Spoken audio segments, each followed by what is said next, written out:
Hello and welcome here on Wednesday, June 19th. The day has been filled with a lot of sleeping and mild to moderate panic. I've woke up a few times not knowing what time it is, of course. And it's like, oh shit, did I oversleep? Oh shit, did I oversleep? Like, no. No, you have today off. You're good.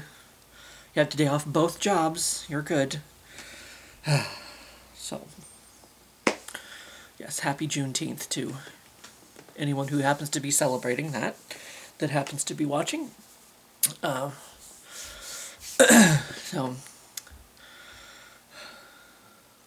yeah, it's like, I guess because I'm so used to the grind, it's like,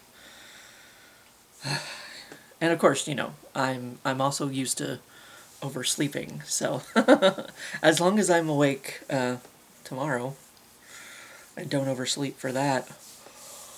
I have my alarms on my phone. So, but that's the only job I have to worry about for the rest of the week. Thursday and Friday is that. That's the part-time Parks and Rec. We're good. So, I'm sure the week will be filled with more mild to moderate panic. Waking up in the middle of the night thinking I've overslept. But, hey. I have more problems. For one, I just found out the trip to Omaha is being planned for the beginning of August, the first weekend in August. And we want to go do the Museum of Shadows. We found out about that after we were... Of course, we were there kind of for, like, a whirlwind trip anyway. But we always want to, go back and visit the Museum of Shadows. And so that's what we're planning on doing for this trip. They don't allow photos and video. So I will not be able to share that with you, unfortunately. Sad. Shame. I wonder if it's like a theme park, and at the end they offer you, like when you go down the roller coaster and you're like, oh, and they get a photo of that and put it in a cute little frame. Like, maybe if you get scared at the Museum of Shadows, maybe there's certain areas where they take photos of you and put it in a little frame, and you can buy them at the end. So, and no video, but that's kind of like, that's like part of the fun of going to a haunted place, is to take pictures and video and see if you catch anything, see if you catch any evidence yourself. They said something about due to copyright. Maybe they have music playing? I don't know. I don't know why. I don't know. Maybe they have copyright because they've been on a few shows, I guess. I don't know. Something about copyright. So, I can't film. I can't take photos. Already disappointed about that, but it'll be fun to go and see if we have any, experiences, I guess. Though if something weird happens, I won't be able to film it. Of course, they have security cameras, so they have their own, they'll release it probably on their Facebook page if something weird happens. Oh well, already disappointed about that, but, it is what it is, I suppose. So, Sean was talking about doing the overnight, well, it's not overnight, it's 10 to midnight, investigation, I guess there's some kind of investigation. The last thing on the page, though, was, like, from March. It's like, oh, wait, was that March next year? Can I go back? Where am I? That was Hulu. Museum. Because it's like, they had where you could buy tickets.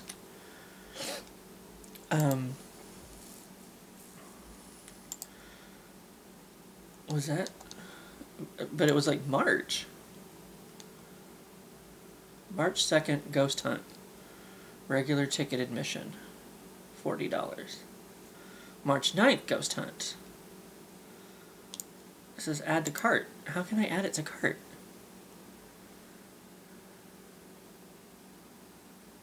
That's so weird.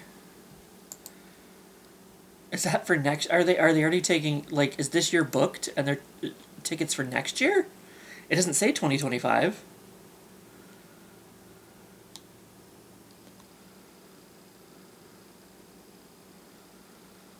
It says Museum of Shadows has been featured on Discovery Plus, Travel Channel, Destination America, The Hauntist, Highlight Hollywood, Beyond Reality Radio with Jason Hawes and J.V. Johnson, Paranormal Caught on Camera, Fright Club with Jack Osborne, and the Ghost Brothers, Darkness Radio with Dave Schrader, etc. So it's like, I don't know. I don't know if that's where the copyright comes from. Something about copyright. You can't film or take pictures. At least that's what they say. So, I don't know. Disappointed. But hey, whatever. I don't know if we'll do the challenge. I don't know if any of us will do the challenge and sit in a dark room with a cursed object for 10 minutes. But we shall see. Who knows?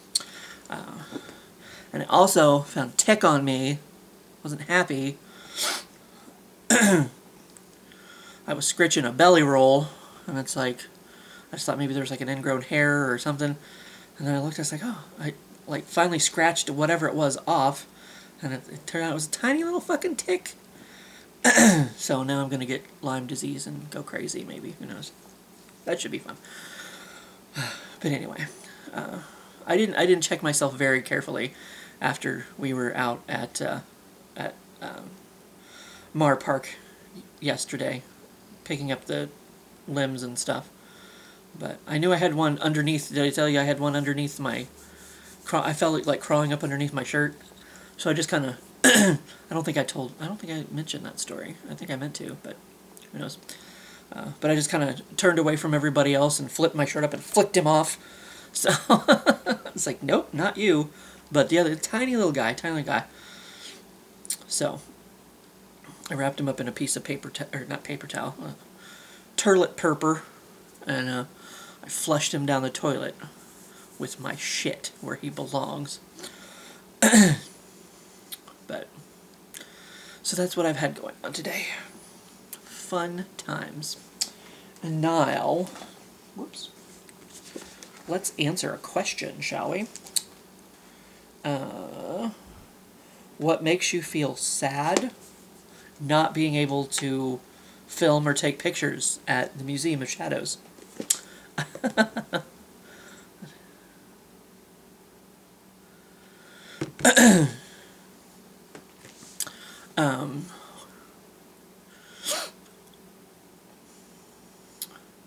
I don't know, like, well, I mean, sometimes depending on, TV shows, sometimes TV shows can make me feel a certain way, if something well, even if it's like, something happens to a character, like, I think when I first started watching, Young and the Restless, like, that was when Christophe St. John, I believe is the actor's name, he had died in real life, and they had kind of a,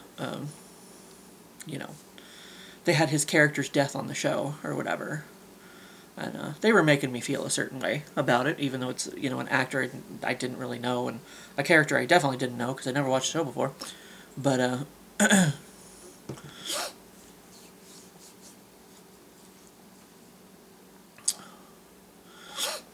so, I mean, I guess sometimes, shows can make me sad, or, obviously, losing a loved one, in real life can make me sad,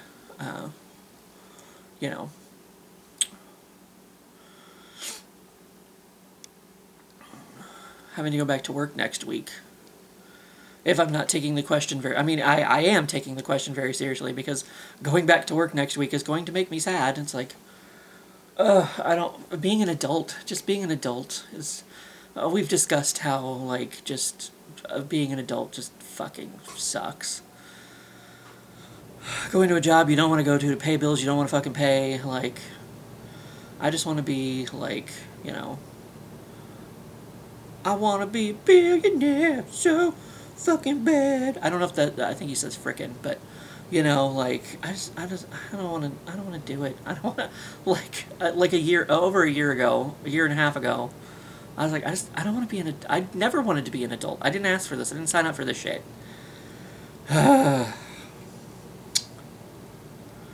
So, I mean, like, literally going back to work next week is going to make me sad.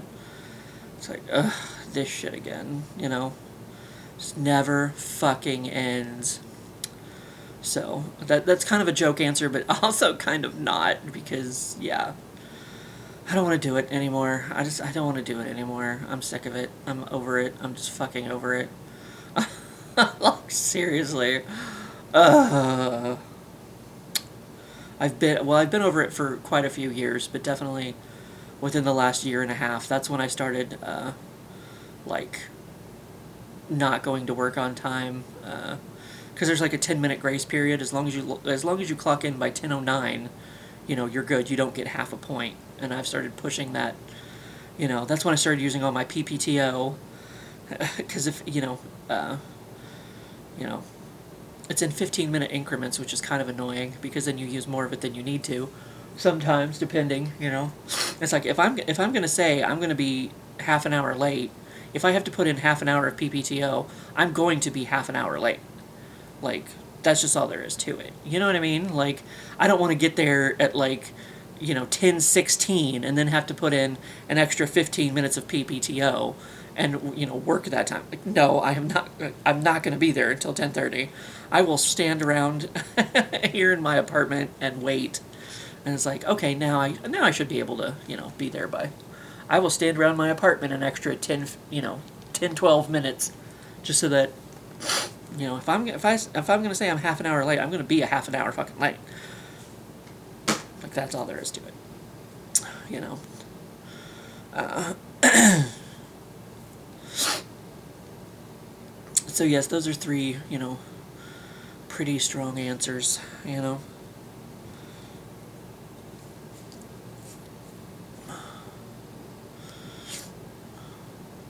But because I was trying to think, like, I don't know, initially, like, if I lose a loved one, lose a family member or whatever, maybe it's like I was saying the other day, I'm just kind of like used to somewhere along the way, I just kind of got used to, like, losing people, like, I mean, not like losing them permanently, but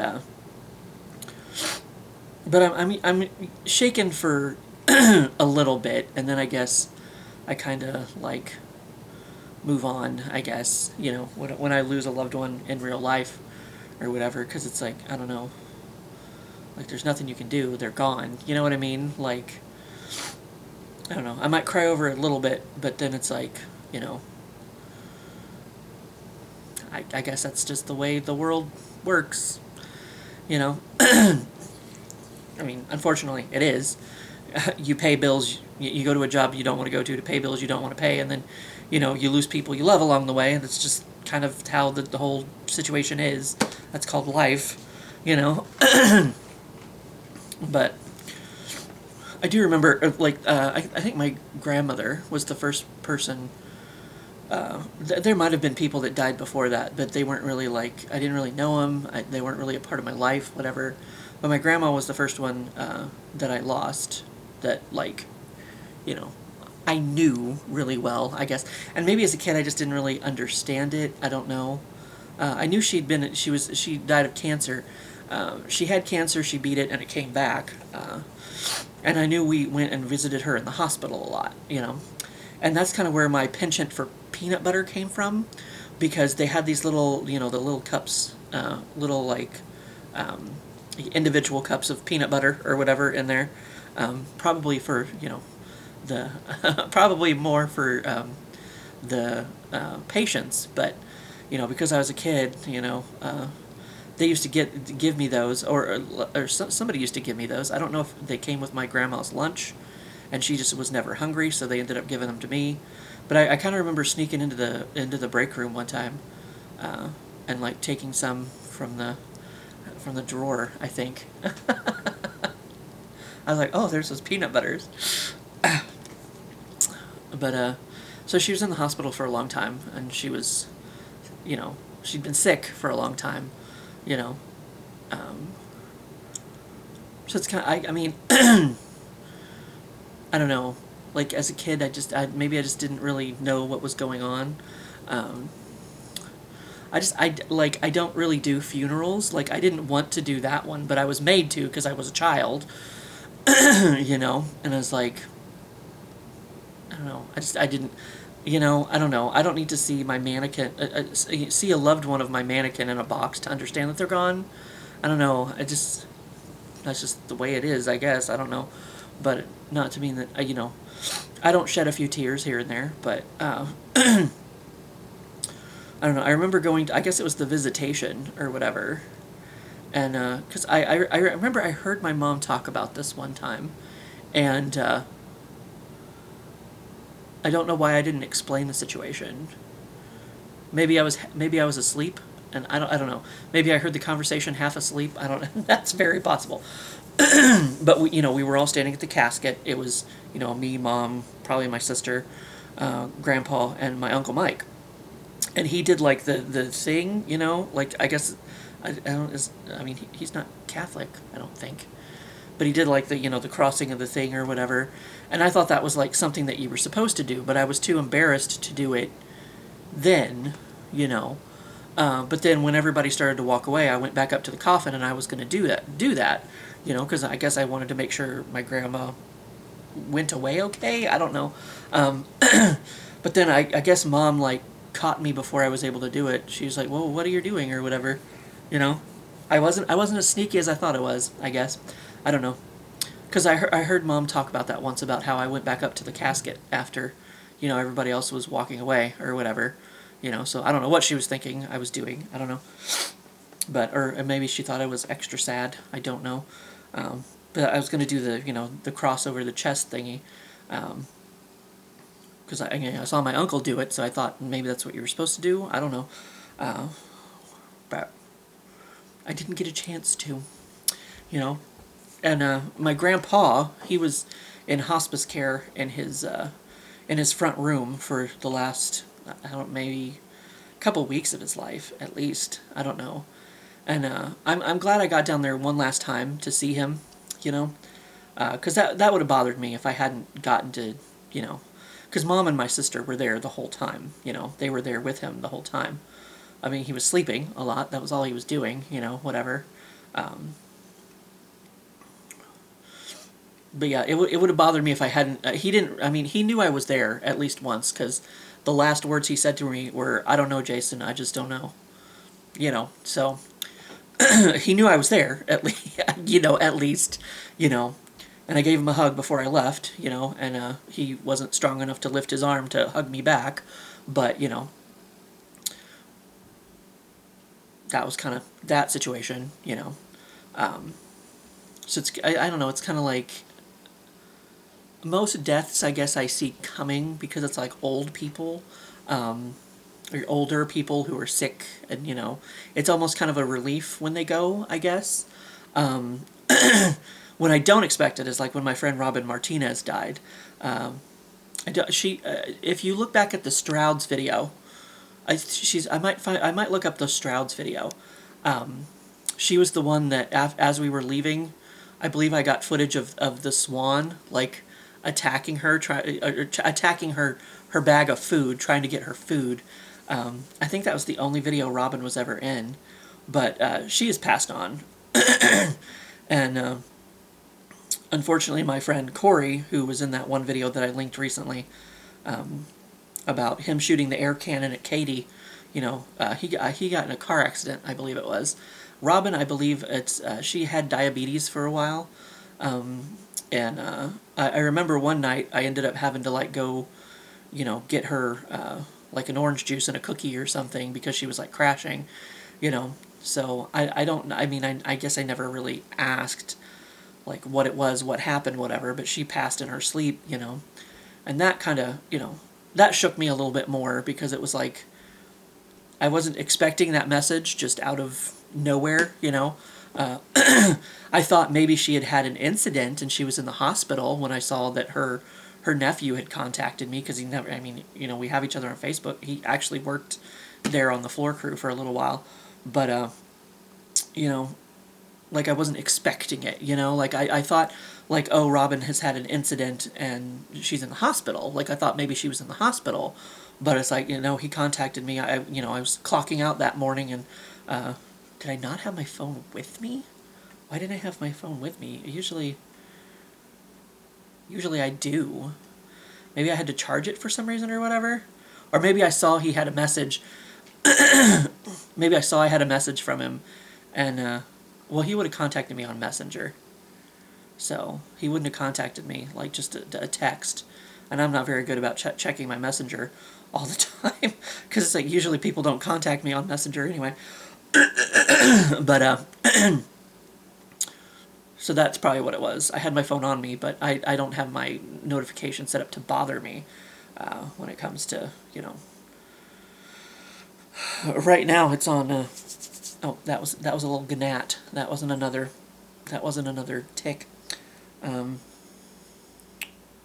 yeah, I have it on Do Not Disturb, because usually this is the time that I'm like sleeping, or like I don't know. I don't like it when my phone makes noise. I guess interrupts my zen. You know. Um, yeah, when I saw I had a message from him, like I expected her to be like in the hospital or something, not gone. You know, so that one shook me a little bit more than you know uh, other things did, because it's like I it just kind of came out of left field, out of nowhere.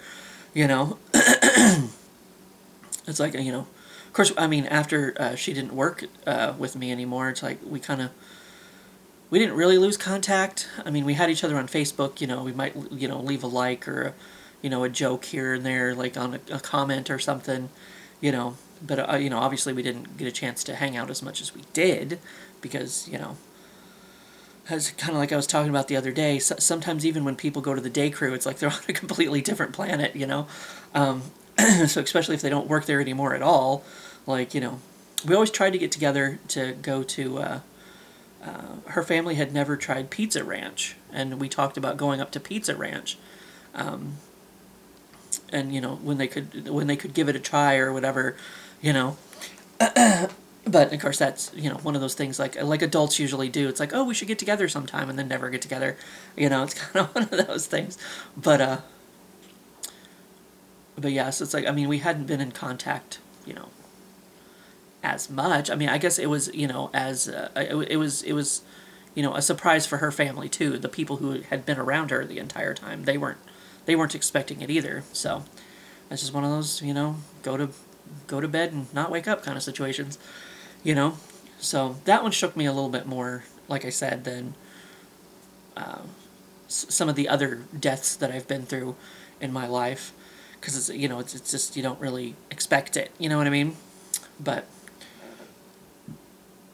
I guess that kind of normalized it, because I was the one that was like passing the word on to other people, so it's kind of like I guess the more I said it, but there again, it's like, I mean, it's the reality, the new normal, as they might call it. Not that anybody really wants to hear that, but it's like, I don't know, I guess the more people that I told, I guess it got a little easier every single time, because I was the one passing word to people who would know at work and blah blah blah. But so I don't know. I mean, losing people makes me sad, but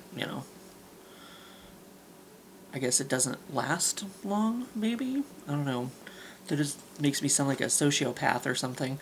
I don't know. But, I mean, it's like, it's unfortunate that they're gone, but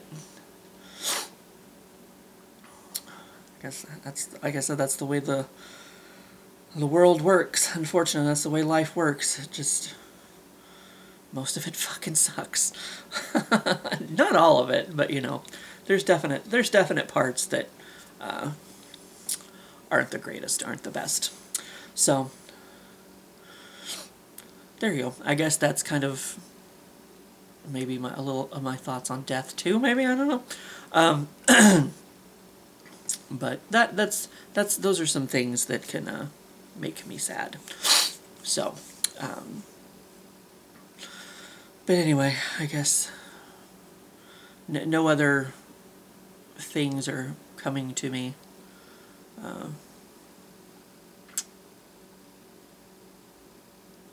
There might be some other things, but I mean, I guess anytime you move on, because it's like I work for the computer lab, and then it's kind of like my last day was definitely my last day there, so I was like saying goodbye to everybody, and that'll probably be how it is, working where I work when I quit. I've never like or retire, whatever, you know. I don't know about the Parks and Rec job. Like, they might just release me at the end of the season, whatever. I don't know how it's gonna go with this new guy. You know, he might just keep us on. You know, I don't know. Kind of like they did with Charles last year. I guess they put him, or well, 2 years ago, I guess it would have been. They just put him on winter hours. They didn't actually like lay him off. So I guess it depends on, you know, who's in control of those sorts of things. You know, if they'll let me go, or, you know, keep me on, and I'll have to put in my 2 weeks and be like, oh, sorry, I don't want to work here anymore. I don't really want to work anywhere at all, but that's life. Here again. Most of it sucks. But hey, sometimes we have trips to Omaha and Minxies to, you know, keep us at bay, keep us going, keep the sadness at bay, whatever. I don't mind life. I like being alive. Don't get me wrong, you know. But it's like, there's a lot of bullshit. There's a lot of bullshit. So much. But anyway, I'm blinkety blinking over here because I have run out of battery power. So that is all of that in your face. And I will see you for what I see you.